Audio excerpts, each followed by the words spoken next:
Doctor ദാക്ഷായണിയുടെ വീട് എവിടെയാണെന്നൊന്ന് പറഞ്ഞു ചേട്ടാ.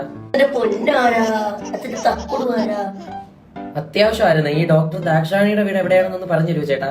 ഓ, ഡോക്ടർ ദാക്ഷായണിയുടെ വീടാണോ? അത് നമ്മൾ ഇവിടുന്ന് നേരെ പോയിട്ട് റൈറ്റ് പോകണം. അവിടെ നിന്ന് ഒരു ജംഗ്ഷൻ കാണുമ്പോൾ അവിടെ നിന്ന് ഒരു ലെഫ്റ്റ്, പിന്നെ ഒരു റൈറ്റ്, പിന്നെ ഒരു ലെഫ്റ്റ്, പിന്നെ നേരെ പോയി ഒരു ഇറക്കം ഇറങ്ങി ഒരു കയറ്റം കാണുമ്പോൾ ദാക്ഷായണിയുടെ വീട്. Thank you. ഒന്നും കൂടി പറഞ്ഞുതരോ? ശല്യമായാലും ചേട്ടാ, ഇവിടെ നിന്ന് നേരെ പോയിട്ട് റൈറ്റ്, അവിടെ ഒരു ജംഗ്ഷൻ കാണും, അവിടെ നിന്ന് ലെഫ്റ്റ്, പിന്നെ ഒരു റൈറ്റ്, പിന്നെ ഒരു ലെഫ്റ്റ്, പിന്നെ ഒരു ഇറക്കം, പിന്നെ ഒരു കയറ്റം, അവിടെ നിന്ന് ഡോക്ടർ ദാക്ഷായണി. ഓക്കെ ഓക്കെ ചേട്ടാ. അപ്പൊ ലെഫ്റ്റ് ഉള്ളതായിട്ട് അവിടെ ഒരു പാലം ഇല്ലേ? അപ്പൊ പാലം, ഓ പാലം ഉണ്ടടാ, മൂക്കിന്റെ പാലം. എടാ ഏച്ചി പോടാ.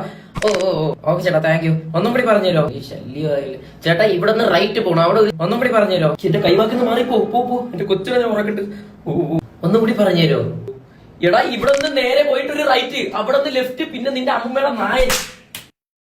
രാവിലെ എന്റെ കൈ മെനക്കെടുത്താൻ വേണ്ടി ഓരോരുത്തന്മാർ കയറി വന്നോളൂ. കൊച്ചവിടെ ഇതിലൊന്ന് താഴെ കാർപ്പറ്റാ. അയ്യോ മോനെന്തോ അയ്യോ ഒന്നും പറ്റില്ലല്ലോ അല്ലേ? ഒന്നുമില്ല ബാബോ. പിന്നെ ഇത്ര കരയാനൊന്നുമില്ല, ജസ്റ്റ് താഴെയല്ലേ വീണുള്ളൂ. ഓ പിന്നെ അയ്യോ ചേട്ടാ, ഇറക്കം കഴിഞ്ഞിട്ട് എങ്ങോട്ടാ പോവാളെ? ഇറക്കം കഴിഞ്ഞിട്ട് നിന്റെ